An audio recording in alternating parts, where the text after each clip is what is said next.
KPBS On Demand is supported by Splatero, helping homeowners pay off debt or for home improvements by offering streamlined access to your home's equity with no additional monthly payments or new debt. Splatero provides a lump sum payment in exchange for a share of your home's future value. Learn more at splatero.com.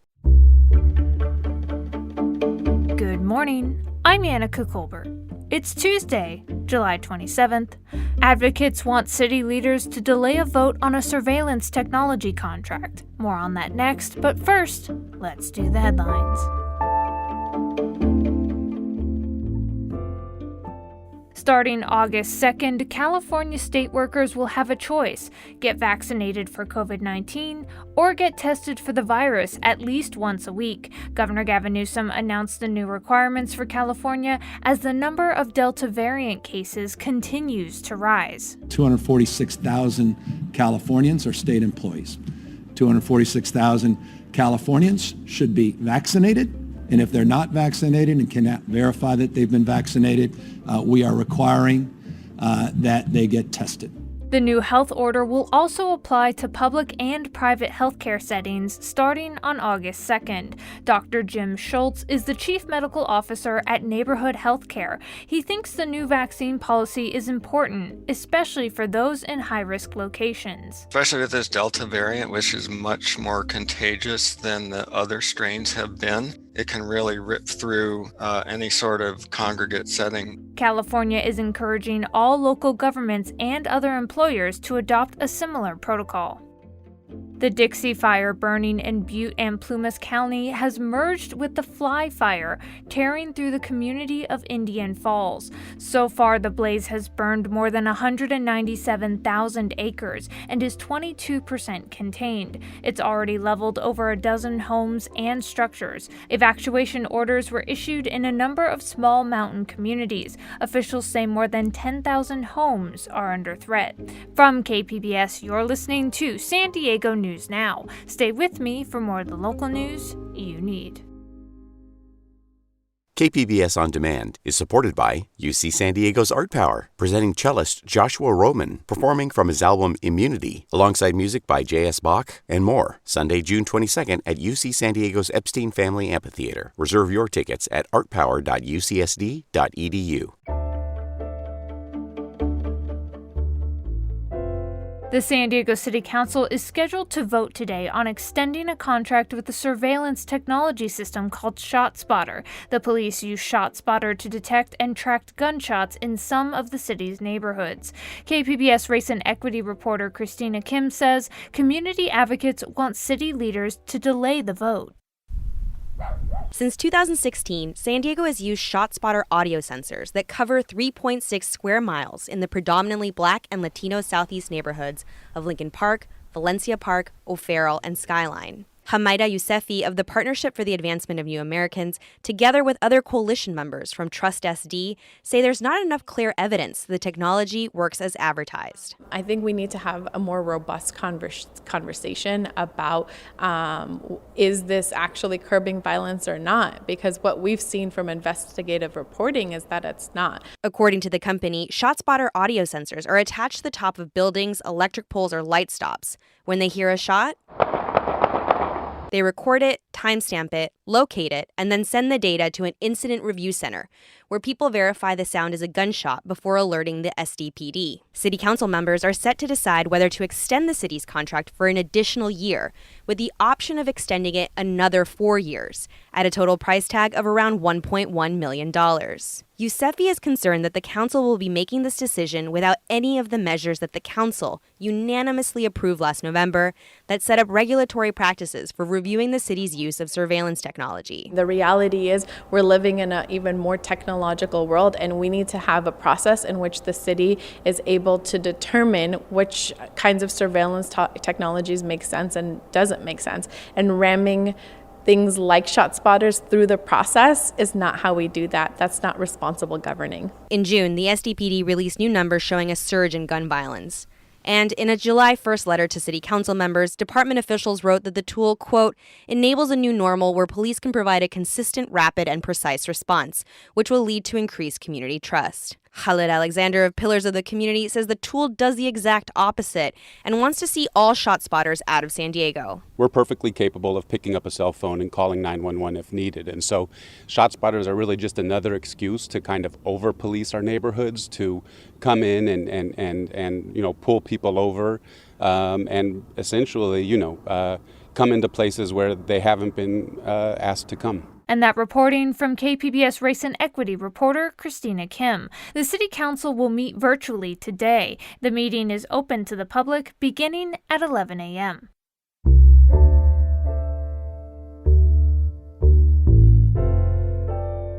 It's been a deadly month for cyclists in San Diego County. KPBS Metro reporter Andrew Bowen says the recent spike in fatal crashes is prompting calls for local governments to move faster on safety improvements. She was kind and brilliant and beautiful. Kristen Victor remembers her friend and colleague Laura Shin, a prominent local architect who was struck and killed by a driver last Tuesday while riding her bike up Pershing Drive in Balboa Park. Well, it's really close to home because we both advocated for a safer, more sustainable San Diego. It was in our hearts. Shin was one of 5 people who were killed while biking in San Diego County over the past month. Safe streets now! Safe streets now! Dozens of activists gathered near the crash site to call on San Diego Mayor Todd Gloria and other local leaders to build safe bike infrastructure with a greater sense of urgency. Plans to add protected bike lanes to Pershing Drive have been on the books for nearly a decade, but they've been repeatedly delayed, as have a host of other bike safety projects across the county. The choice to ride should not cost us our lives. This is the time for our government leaders to act quicker than ever before. The activists want Gloria to commit to building 25 miles of protected bike lanes in San Diego each year. Gloria's office says it's working on plans to build bike infrastructure more quickly, but the mayor has not yet committed to a timeline. And that was KPBS Metro reporter Andrew Bowen.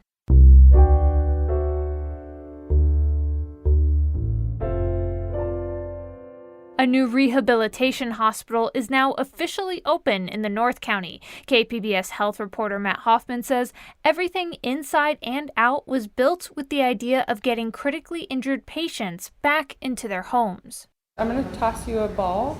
Okay. See if you can catch it. All right. You want to try it? Yeah. Okay. Nice work. All right. All right. 77-year-old Doug Bailey is in the middle of a physical therapy session. He bounces a ball back and forth, then gets out of a wheelchair to walk around the gym. Around? Yep. Let's go kind of around the front of the car. Okay. After a horrible bike accident which broke his neck and caused spinal cord damage, Bailey was transferred to the new Palomar Health Rehabilitation Institute. I'm lucky to be alive, actually.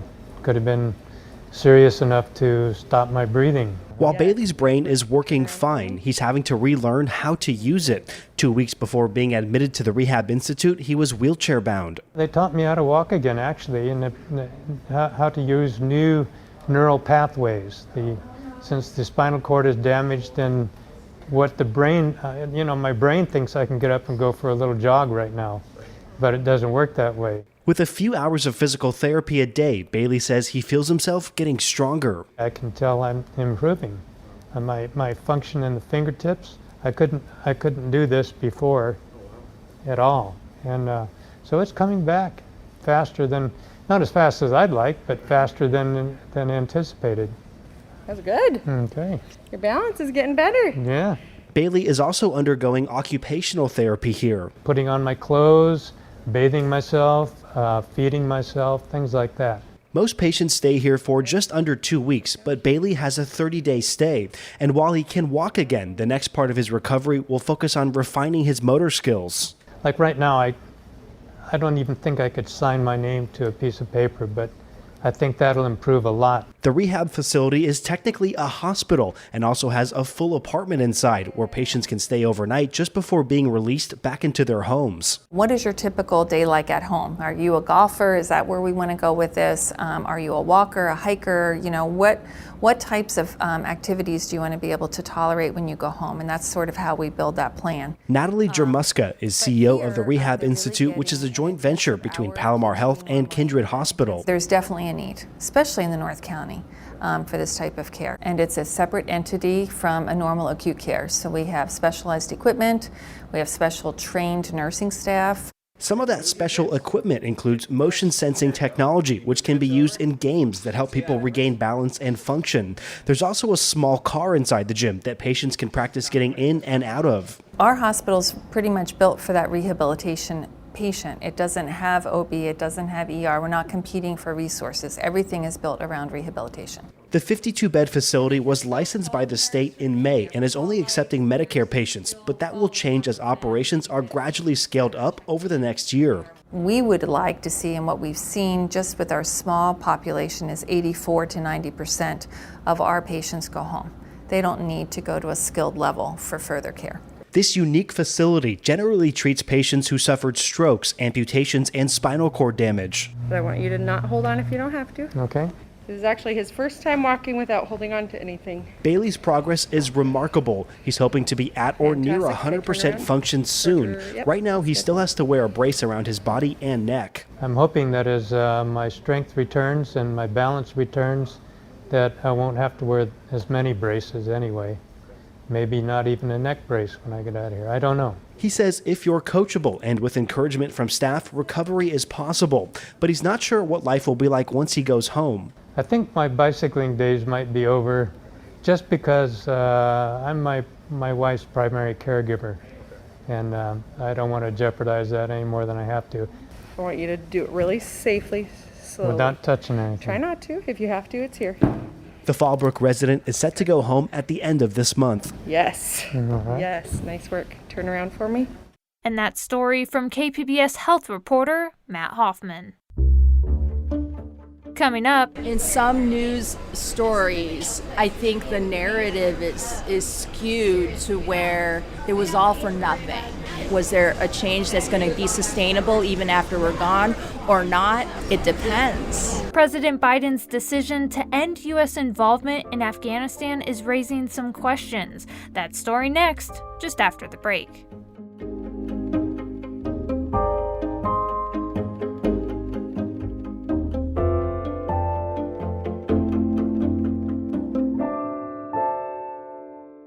KPBS On Demand is supported by Splatero, helping homeowners pay off debt by offering streamlined access to your home's equity with no additional monthly payments or new debt. Splatero provides a lump sum payment in exchange for a share of your home's future value. Pre-qualification is available at splatero.com.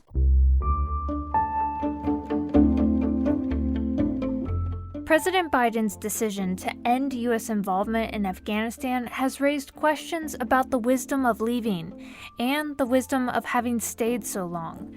But veterans who served in Afghanistan say the situation on the ground is hard to understand if you haven't been there. Ann Kniggendorf reports for the American Homefront Project. Members of the Association of the United States Army are meeting for beer call on a hot, sunny rooftop bar in Overland Park, Kansas. Today, the lookout won't see trouble, only wide, tree-lined suburban streets punctuated by parking lots and businesses. Emma Toops is a retired Army major who spent a year in Afghanistan in 5th Corps' Operations Center at the Kabul International Airport. She doesn't agree with the way the withdrawal is sometimes portrayed. In some news stories, I think the narrative is skewed to where it was all for nothing and that it was completely useless. It was a whole generation of 20 years gone and down the tubes. Was there a change that's going to be sustainable even after we're gone or not? It depends. She says the average American didn't see what she and her fellow service members saw. Things like 20 years worth of exposure to American values. So young Afghanis who weren't even born yet when it all started, they're teenagers now. It's a different environment as far as what they grew up and were able to actually see and observe than their parents or grandparents. Toops says Americans introduced Afghans to the mindset of individual freedoms and self-advocacy.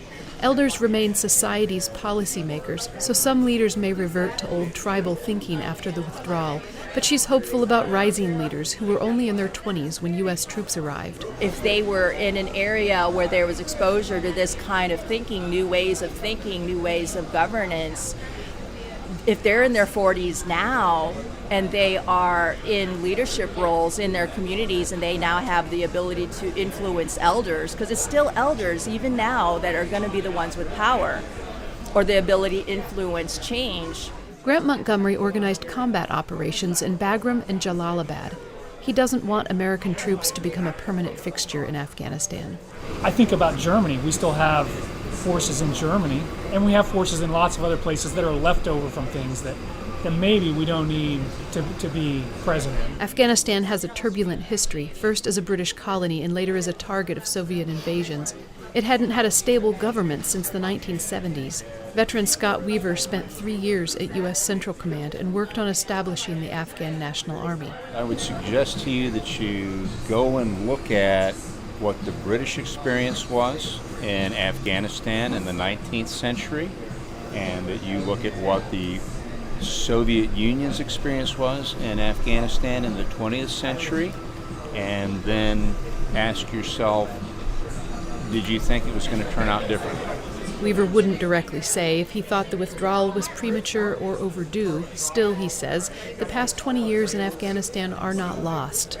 Say to any veteran who served there, be proud of what you accomplished, be proud of what you did, be proud of the difference that you tried to make, and recognize that you did do good. Emma Toops reminds Americans that Afghanistan is a complicated place with vast regions isolated from each other. Though reports of pockets of unrest and regression are surfacing, she thinks many areas will stay the course set by the U.S. That was Ann Kniggendorf reporting from Overland Park, Kansas. This story was produced by the American Homefront Project, a public media collaboration that reports on American military life and veterans. Funding comes from the Corporation for Public Broadcasting.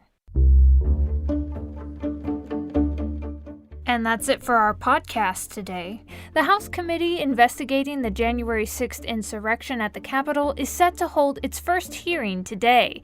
Only one Republican remains on the panel after tensions between party leaders in the House escalated last week. Join us on KPBS FM this morning for live coverage of the opening session of the hearings, as well as expert analysis. I'm Annika Colbert. Thanks for listening, and have a great day.